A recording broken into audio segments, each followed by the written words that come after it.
Hello everyone, Ace here, and today, well, I'm just going to have to go ahead and say it. The Sweet Baby Inc. controversy is now officially GamerGate 2. At a glance, this may seem like a bold claim. However, I have plenty of evidence to back this up. The sheer amount that the Streisand effect has kicked in full swing has turned the Sweet Baby Inc. controversy from just a gaming controversy specifically into a mainstream controversy, with mainstream news outlets such as The Guardian now starting to cover this whole situation, with, as you guessed, more hit piece articles that carefully omit the fact that Sweet Baby Inc. and its employees were perpetrators of a targeted harassment campaign against a Steam curator that was critical of them. And instead, these hit pieces are pushing the notion that anyone in any way critical of Sweet Baby Inc. is simply a crazy conspiracy theorist and a far-right troll. Which are of course attempts at gaslighting that don't exactly fool anyone, considering we can source Marxist academic literature such as Empire and Games of Empire that prove that yes, trying to force politics into games as well as other media in general is very much something being openly promoted amongst the far left. Of course, this is on top of the several years worth of evidence in the form of various pieces of media being artistically raped by having far left politics be forcefully inserted into said media against the consent of fans at large. The idea that this is happening naturally is simply so far beyond ridiculous that you would have to utterly ignore reality for the better part of a decade at this point. And in addition to thoroughly quell the notion that Sweet Baby Inc. is just a consultation company that has very little impact on the games themselves in terms of storytelling or plot, consider the fact that multiple employees of Sweet Baby Inc. are listed as key writers for Suicide Squad Kill the Justice League, for just one example, with Grant K. Roberts, for example, being listed as a lead script writer, even though journalists would have you believe that he had very little actual say on the script of the game. However, it's not just the mainstream side of things that has brought us yet more news for me to discuss. On the topic of game journalists such as those from Kotaku and Eurogamer who decided to defend the abusers and harassers who worked at Sweet Baby Inc., these journalists are now having to face the fact that Twitter Community Notes has decided to step in and point out exactly how they are lying under their own articles and tweets. In the case of the Eurogamer tweet providing a link to their article, Twitter's Community Notes decided to add the following context, stating, quote, "The article fails to mention that the, quote, backlash, unquote, was in response to a targeted harassment campaign initiated by Sweet Baby Inc. employees, in an attempt to ban both the Steam Curator group along with the curator's personal Steam account." This is, of course, yet another wonderful example of how Community Notes is one of the best things to ever happen to Twitter, and is an amazingly effective tool at thoroughly ruining hit piece articles. Of course, this is not the only example, though. To move on to another example, let's look at the senior editor of Kotaku, who decided to write that publication's hit piece surrounding the Sweet Baby Inc. controversy, namely Alysa Maranti,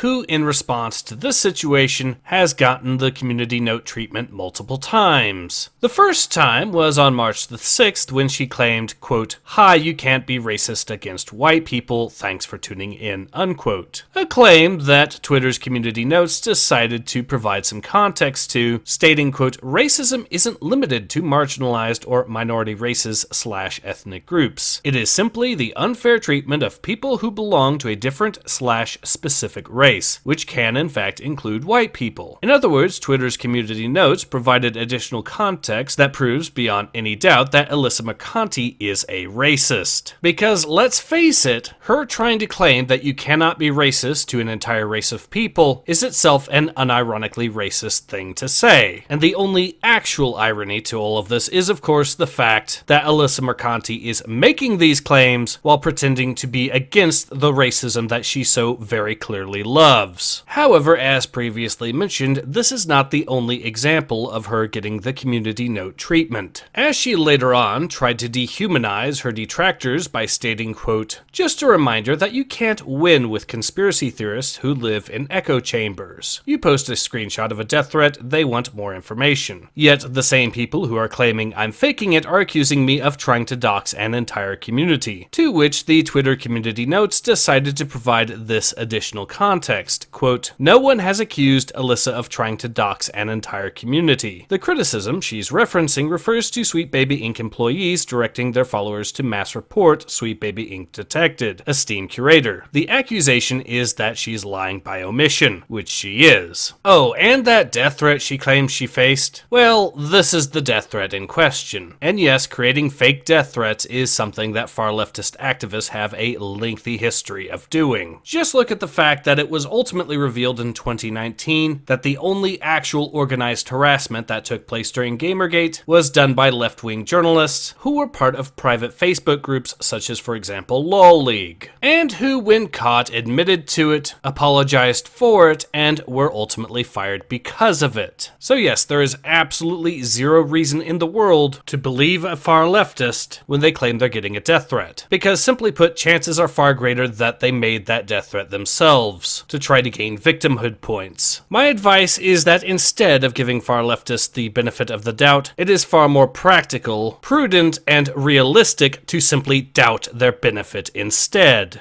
It's also, of course, worth noting that when people suggested that she out the person that tried to threaten her, she refused to do so as this would be doxing. You know, doxing a username on Twitter, which if they put their real name on it, then that means that they made it public information at that point. Which means it wouldn't actually be doxing now, would it? But wait, there's more. See, if you still came out of this thinking that Alysa Maranti is in any way worthy of even the slightest amount of trust, then consider a recent back and forth she had with @Grums, a particularly noteworthy developer who worked on StarCraft and World of Warcraft. Grums decided to ask Miss Maranti some rather important questions, asking, quote, "Can you tell me why you omitted Sweet Baby Inc.'s harassment and TOS violation of Sweet Baby Inc. detected and attempt to ban their Steam account from your article? Can you explain why you failed to comment on the racist and homophobic remarks by SBI employees? Are you named in the Disney lawsuit for falsely accusing @Gina Carano?" These are, of course, questions that she did absolutely everything to dodge and simply refused to answer, proving not only beyond any doubt that yes, she does know about the fact that the employees at Sweet Baby Inc. were indeed the harassers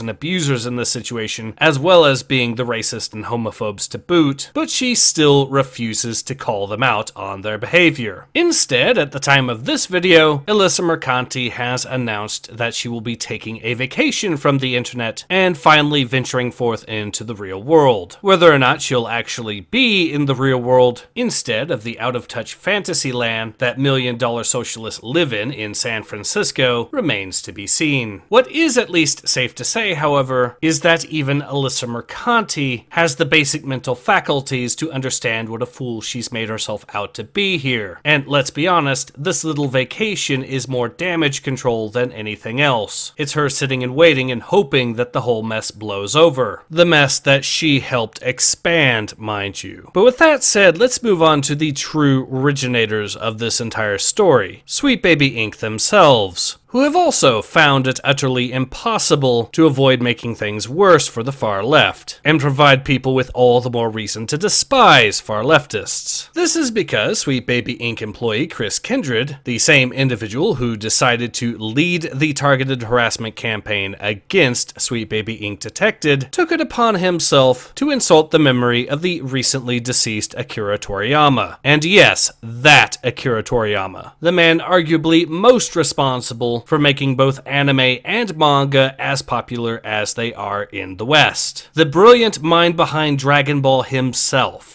And what does Chris Kindred decide to do in the memory of this particular man? Accuse him of being a racist. You know, while by comparison, Chris Kindred personally keeps company with his fellow Sweet Baby Inc. employees who have openly called for exterminating Jewish people. Unsurprisingly, this has yet further fueled the flames of absolute disgust that gamers have had towards Sweet Baby Inc. and towards the game journalists who have defended their attempts at harassing and abusing people. Considering all of this latest information, it's not exactly a surprise why GamerGate 2 is now trending on Twitter. The far leftists, who have done everything in their power to try to stop it, have failed so spectacularly that they unintentionally did everything they could to ensure it would happen. The Sweet Baby Inc. controversy is GamerGate 2 because the employees of Sweet Baby Inc., along with the journalists at Kotaku, Eurogamer, and The Guardian, have made it necessary for the controversy to become GamerGate 2. Take heart in the fact, though, that the tide in the culture war has very much turned. Once again, it is worth reminding absolutely everyone that even the wealthiest of AAA publishers cannot financially support far leftist ideology being forcefully inserted into their media. Either the entertainment industry adapts by abandoning the far left, or Western societies will abandon those publishers along with the far left. With all of that said, I will of course continue to endeavor to keep my ear to the ground and keep you all informed should any more news come. But in any case, this has been Ace. Hope to see you guys again soon. Take care. Ace out.